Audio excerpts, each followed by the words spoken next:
సంవత్సరకాల Bible పఠన ప్రణాళికలో 89వ రోజు మార్చ్ 29వ తారీఖు. ఈనాటి అనుదిన బైబిల్ పఠనములో 4 అధ్యాయములు.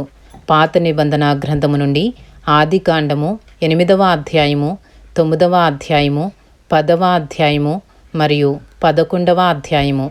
ఈనాటి భాగములోని 4 అధ్యాయములలో మొదటి అధ్యాయము ఆదికాండము 8వ అధ్యాయంలో ఉన్న 22 వచనములు. దేవుడు నోవహును అతనితో కూడా ఓడలోనున్న సమస్త జంతువులను సమస్త పశువులను జ్ఞాపకము చేసుకొనెను. దేవుడు భూమి మీద వాయువు విసురునట్లు చేయుట వలన నీళ్లు తగ్గిపోయెను. అగాధ జలముల ఊటలను ఆకాశపు తూములను మూయబడెను. ఆకాశము నుండి కురియుచున్న ప్రచండ వర్షము నిలిచిపోయెను. అప్పుడు నీళ్లు భూమి మీద నుండి క్రమక్రమముగా తీసిపోవుచుండెను. 180 దినములైన తరువాత నీళ్లు తగ్గిపోగా 7వ నెల 17వ దినమున ఓడ అరారాతు కొండల మీద నిలిచెను. నీళ్లు 10వ నెల వరకు క్రమముగా తగ్గుచూ వచ్చెను. 10వ నెల మొదటి దినమున కొండల శిఖరములు కనబడెను. 40 దినములైన తరువాత నోవహు తాను చేసిన ఓడ కిటికీ తీసి ఒక కాకిని వెలుపలికి పోవిడిచెను. అది బయటికి వెళ్ళి భూమి మీద నుండి నీళ్లు ఇంకిపోవు వరకు ఇటు అటు తిరుగుచుండెను. మరియు నీళ్లు నేల మీద నుండి తగ్గినవో లేదో చూచుటకు అతడు తన యొద్ద నుండి నల్ల పావురం ఒకటి వెలుపలికి పోవిడిచెను. నీళ్లు భూమి అంతటి మీదనున్నందున తన అరకాలు నిలుపుటకు దానికి స్థలము దొరకలేదు గనుక ఓడలోనున్న అతని యొద్దకు తిరిగి వచ్చెను. అప్పుడు అతడు చెయ్యి చాపి దాన్ని పట్టుకొని ఓడలోనికి తీసుకొనెను. అతడు మరి 7 దినములు తాళి మరలా ఆ నల్ల పావురమును ఓడలో నుండి వెలుపలికి విడిచెను. సాయంకాలమున అది అతని యొద్దకు వచ్చినప్పుడు త్రుంచబడిన ఒలీవ చెట్టు ఆకు దాని నోట నుండెను కనుక నీళ్లు భూమి మీద నుండి తగ్గిపోయినని నోవహునుకు తెలిసెను. అతడింకా మరి 7 దినములు తాళి ఆ పావురమును వెలుపలికి విడిచెను. ఆ తరువాత అది అతని యొద్దకు తిరిగి రాలేదు. మరియు 601వ సంవత్సరము మొదటి నెల తొలి దినమున నీళ్లు భూమి మీద నుండి ఇంకిపోయెను. నోవహు ఓడ కప్పు తీసి చూచినప్పుడు నేల ఆరియుండెను. 2వ నెల 27వ దినమున భూమి ఎండియుండెను. ఆదికాండము 8వ అధ్యాయము 15వ వచనము నుండి. అప్పుడు దేవుడు, నీవును నీతో కూడా నీ భార్యయు నీ కుమారులను నీ కోడండ్రును ఓడలో నుండి బయటికి రండి. పక్షులు, పశువులు, భూమి మీద ప్రాకు ప్రతి జాతి పురుగులు మొదలైన సమస్త శరీరులలో నీతో కూడానున్న ప్రతి జంతువును వెంటబెట్టుకుని వెలుపలికి రావలెను. అవి భూమి మీద బహుగా విస్తరించి భూమి మీద ఫలించి అభివృద్ధి పొందవలెనని నోవహుతో చెప్పెను. కాబట్టి నోవహును అతనితో కూడా అతని కుమారులను అతని భార్యయు అతని కోడండ్రును బయటికి వచ్చిరి. ప్రతి జంతువును ప్రాకు ప్రతి పురుగును ప్రతి పిట్టయు భూమి మీద సంచరించినవన్నీయు వాటి వాటి జాతుల చొప్పున ఆ ఓడలో నుండి బయటికి వచ్చెను. అప్పుడు నోవహు యెహోవాకు బలిపీఠము కట్టి పవిత్ర పశువులన్నిటిలోనూ పవిత్ర పక్షులన్నిటిలోనూ కొన్ని తీసుకొని ఆ పీఠము మీద దహన బలి అర్పించెను. అప్పుడు యెహోవా ఇంపైన సువాసనను ఆఘ్రానించి ఇక మీదట నరులను బట్టి భూమిని మరలా శపించెను.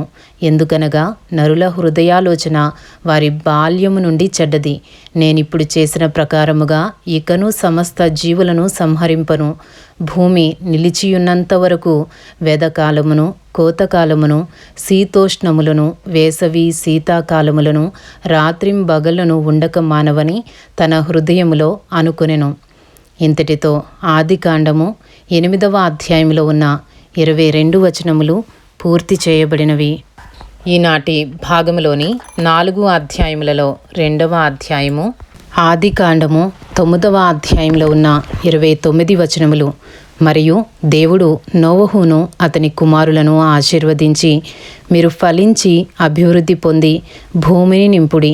మీ భయమును మీ బెదురును అడవి జంతువులన్నిటికిని ఆకాశ పక్షులన్నిటికిని నేల మీద ప్రాకు ప్రతి పురుగుకును సముద్రపు చేపలన్నిటికిని కలుగును. అవి మీ చేతికి అప్పగింపబడి ఉన్నవి. ప్రాణము గల సమస్త చరములు మీకు ఆహారమగును. పచ్చని కూర మొక్కలనిచ్చినట్లు వాటిని మీకు ఇచ్చియున్నాను. అయినను మాంసమును దాని రక్తముతో మీరు తినకూడదు. రక్తమే దాని ప్రాణము. మరియు మీకు ప్రాణమైన మీ రక్తమును గూర్చి విచారణ చేయుదును. దాని గూర్చి ప్రతి జంతువును నరులను విచారణ చేయుదును. ప్రతి నరుని ప్రాణమును గూర్చి వాని సహోదరుని విచారణ చేయుదును. నరుని రక్తమును చిందించు వాని రక్తము నరుని వలననే చిందింపబడును. ఏలయనగా దేవుడు తన స్వరూపమందు నరుని చేసెను. మీరు ఫలించి అభివృద్ధి నొందుడి. మీరు భూమి మీద సమృద్ధిగా సంతానము కని విస్తరించుడని వారితో చెప్పెను. ఆదికాండము 9వ అధ్యాయము 8వ వచనము నుండి. మరియు దేవుడు నోవహు అతని కుమారులతో, ఇదిగో నేను మీతోనూ మీ తదనంతరము మీ సంతానముతోనూ మీతో కూడానున్న ప్రతి జీవితోనూ, పక్షులేమి పశువులేమి మీతో కూడా సమస్తమైన భూజంతువులేమి, ఓడలో నుండి బయటికి వచ్చిన సమస్త భూజంతువులతోనూ నా నిబంధన స్థిరపరచుచున్నాను. నేను మీతో నా నిబంధన స్థిరపరచుదును. సమస్త శరీరులు ప్రవాహ జలముల వలన ఇకను లయపరచబడరు. భూమిని నాశనము చేయుటకు ఇకను జల ప్రవాహము కలగదని పలికెను. మరియు దేవుడు నాకును మీకును మీతో కూడానున్న సమస్త జీవరాశులకును మధ్య నేను తరతరములకు ఏర్పరచుచున్న నిబంధనకు గురుతు ఇదే. మేఘములో నా ధనస్సును ఉంచితిని.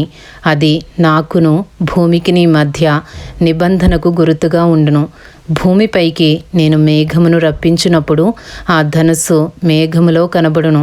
అప్పుడు నాకును మీకును సమస్త జీవరాశులకును మధ్యనున్న నా నిబంధనను జ్ఞాపకము చేసుకొందును గనుక సమస్త శరీరులను నాశనము చేయుటకు అలాగూ ప్రవాహముగా నీళ్లు రావు.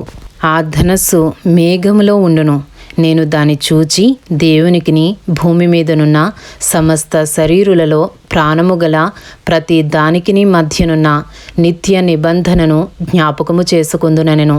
మరియు దేవుడు నాకును భూమి మీదనున్న సమస్త శరీరులకును మధ్య నేను స్థిరపరిచిన నిబంధనకు గురుతు ఇదే అని నోవహుతో చెప్పెను. ఓడలో నుండి వచ్చిన నోవహు కుమారులు షేము, హాము, యాపేతను వారు. హాము కనానుకు తండ్రి. ఈ ముగ్గురు నోవహు కుమారులు. వీరి సంతానము భూమి యందంతటా వ్యాపించెను. ఆదికాండము 9వ అధ్యాయము 20వ వచనము నుండి. నోవహు వ్యవసాయము చేయనారంభించి ద్రాక్ష తోట వేసెను. పిమ్మట ద్రాక్షరసము త్రాగి మత్తుడై తన గుడారములో వస్త్రహీనుడిగా ఉండెను. అప్పుడు కనానుకు తండ్రి అయిన హాము తన తండ్రి వస్త్రహీనుడై ఉండట చూచి బయటనున్న తన ఇద్దరు సహోదరులకు ఆ సంగతి తెలిపెను. అప్పుడు షేమును యాపేతును వస్త్రమొకటి తీసుకుని తమ ఇద్దరి భుజముల మీద వేసుకుని వెనుకకు నడిచి వెళ్ళి తమ తండ్రి దిశములను కప్పిరి. వారి ముఖములు వెనుక తట్టు ఉండుట వలన తమ తండ్రి దిశములను చూడలేదు. అప్పుడు నోవహు మత్తు నుండి మేలుకొని తన చిన్న కుమారుడు చేసిన దానిని తెలుసుకుని కనాను శపింపబడిన వాడై తన సహోదరులకు దాసానుదాసుడగును అనెను. మరియు అతడు షేము దేవుడైన యెహోవా స్తుతింపబడునుగాక, కనాను అతనికి దాసుడగును. దేవుడు యాపేతును విశాలపరచును. అతడు షేము గుడారములలో నివసించును. అతనికి కనాను దాసుడగును అనెను. ఆ జల ప్రవాహము గతించిన తరువాత నోవహు 350 ఏండ్లు బ్రతికెను. నోవహు బ్రతికిన దినములన్నయు 950 ఏండ్లు. అప్పుడతడు మృతి పొందెను. ఇంతటితో ఆదికాండము 9వ అధ్యాయంలో ఉన్న 29 వచనములు పూర్తి చేయబడినవి. ఈనాటి భాగములోని 4 అధ్యాయములలో 3వ అధ్యాయము ఆదికాండము 10వ అధ్యాయంలో ఉన్న 32 వచనములు. ఇది నోవహు కుమారుడగు షేము, హాము, యాపేతను వారి వంశావళి. జలప్రలయము తరువాత వారికి కుమారులు పుట్టిరి. యాపెతు కుమారులు గోమెరు, మాగోగు, మాదయి, యావాను, తుబాలు, మెషెకు, తీరసు అనువారు. గోమెరు కుమారులు అష్కనజు, రీఫతు, తోగర్మ అనువారు. యావాను కుమారులు ఎలీషా, తర్షీషు, కిత్తీము, దాదోనీము అనువారు. వీరి నుండి సముద్ర తీరమందుండిన జనములు వ్యాపించెను. వారి వారి జాతుల ప్రకారము, వారి వారి భాషల ప్రకారము, వారి వారి వంశముల ప్రకారము ఆయా దేశములలో వారు వేరైపోయిరి. హాము కుమారులు కూషు, మిస్రాయిము, పూతు, కనాను అనువారు. కూషు కుమారులు సెబా, హవీలా, సబ్దా, రాయమ, సబ్దాక అనువారు. రాయమ కుమారులు షేబా, దదాను అనువారు. కూషు నిమ్రోదును కనెను. అతడు భూమి మీద పరాక్రమశాలి అయ్యుండుటకు ఆరంభించెను. అతడు యెహోవా ఎదుట పరాక్రమము గల వేటగాడు. కాబట్టి యెహోవా ఎదుట పరాక్రమము గల వేటగాడైన నిమ్రోదు వలె అను లోకోక్తి కలదు. షీనారు దేశములోని బాబెలు, ఎరెకు, అక్కదు, కల్నే అను పట్టణములు అతని రాజ్యమునకు మొదలు. ఆ దేశములో నుండి అషూరుకు బయలుదేరి వెళ్ళి నీనెవేను, రహోబోతీరును, కాలహును, నీనెవెకును కాలహుకును మధ్యనున్న రెసెనును కట్టించెను. ఇదే ఆ మహాపట్టణము. మిస్రాయిము లూదీయులను, అనామీయులను, లహాబీయులను, నఫ్తూహీయులను, పత్రూసీయులను, కస్లూహీయులను, కఫ్తోరీయులను కనెను. ఫిలిస్తీయులు కస్లూహీయులలో నుండి వచ్చినవారు. ఆదికాండము 10వ అధ్యాయము 15వ వచనము నుండి.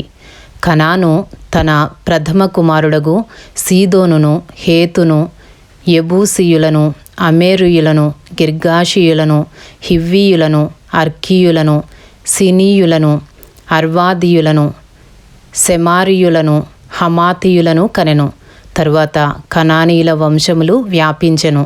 కనానీయుల సరిహద్దు సీదోను నుండి గెరారుకు వెళ్ళి మార్గములో గాజా వరకును, సొదొమ, గొమొర్రా, అద్మా, సెబోయిములకు వెళ్ళు మార్గములో లాషా వరకును ఉన్నది. వీరు తమ తమ వంశముల ప్రకారము, తమ తమ భాషల ప్రకారము, తమ తమ దేశములను బట్టియు జాతులను బట్టియు హాము కుమారులు. ఆదికాండము 10వ అధ్యాయము 21వ వచనము నుండి.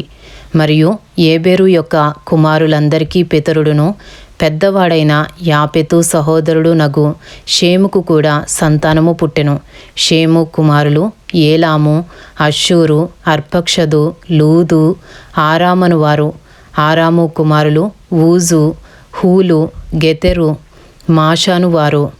అర్పక్షదు షేలహును కనెను. షేలహు ఏబెరును కనెను.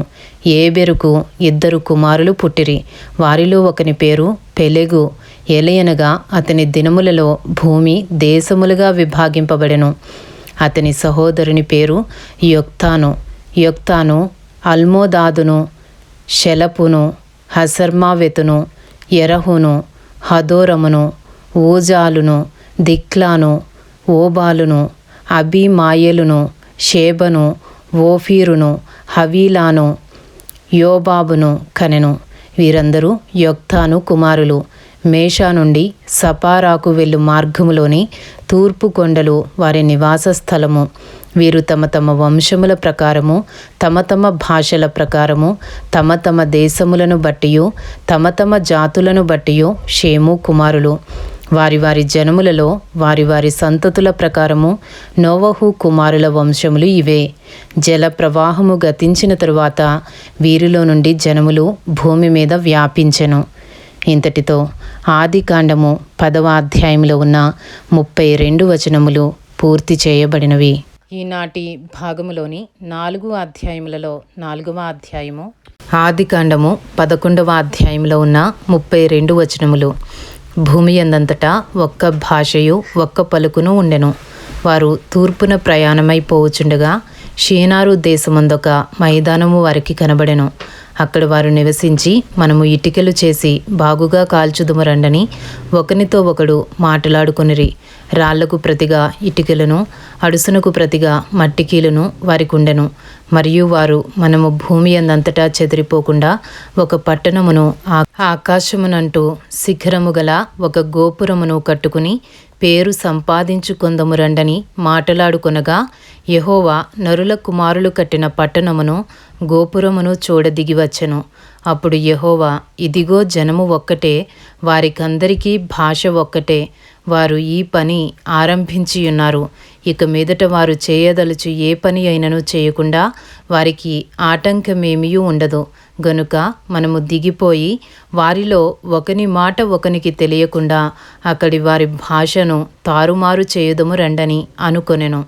అలాగూ యెహోవా అక్కడి నుండి భూమి యందంతటా వారిని చెదరగొట్టెను గనుక వారు ఆ పట్టణమును కట్టుట మానిరి. దానికి బాబేలు అను పేరు పెట్టిరి. బాబేలు అనగా తారుమారు అని అర్థము. ఎందుకనగా అక్కడి యెహోవా భూజనులందరి భాషను తారుమారు చేసెను. అక్కడ నుండి యెహోవా భూమి యందంతటా వారిని చెదరగొట్టెను. ఆదికాండము 11వ అధ్యాయము 10వ వచనము నుండి. షేము వంశావళి ఇది. షేము 100 ఏండ్లు గలవాడై జల ప్రవాహము గతించిన 2 ఏండ్లకు అర్పక్షదును కనెను. షేము అర్పక్షదును కనిన తరువాత 500 ఏండ్లు బ్రతికి కుమారులను కుమార్తెలను కనెను. అర్పక్షదు 35 ఏండ్లు బ్రతికి షేలహును కనెను. అర్పక్షదు షేలహును కనిన తరువాత 403 ఏండ్లు బ్రతికి కుమారులను కుమార్తెలను కనెను.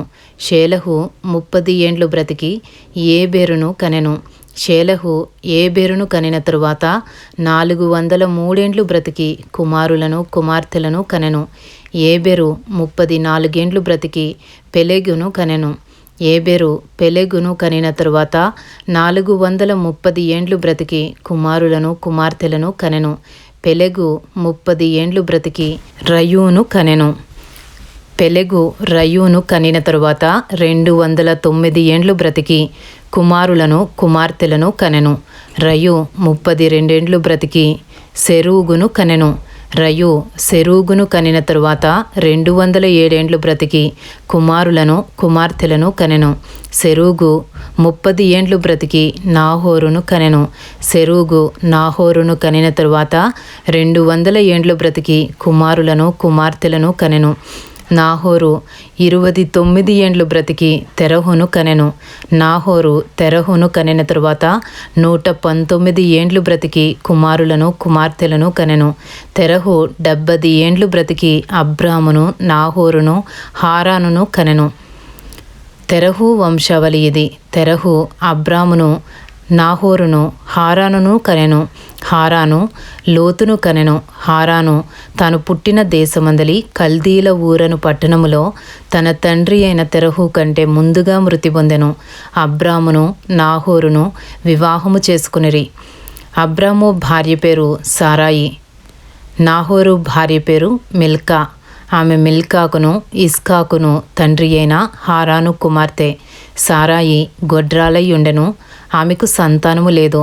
తెరహు తన కుమారుడగు అబ్రామును తన కుమారుని కుమారుడు అనగా హారాను కుమారుడగు లోతును తన కుమారుడగు అబ్రాము భార్య అయిన సారాయి అను తన కోడలిని తీసుకుని కనానుకు వెళ్ళుటకు కల్దీల ఊరను పట్టణములో నుండి వారితో కూడా బయలుదేరి హారాను మట్టుకు వచ్చి అక్కడ నివసించిరి.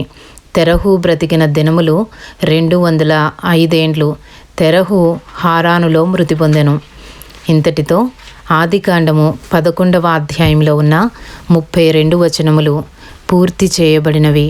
ఈనాటి భాగములోని 4 అధ్యాయములు ఆదికాండము 8వ అధ్యాయము 9వ అధ్యాయము 10వ అధ్యాయము మరియు 11వ అధ్యాయము పూర్తి చేయబడినవి. Thank you lord.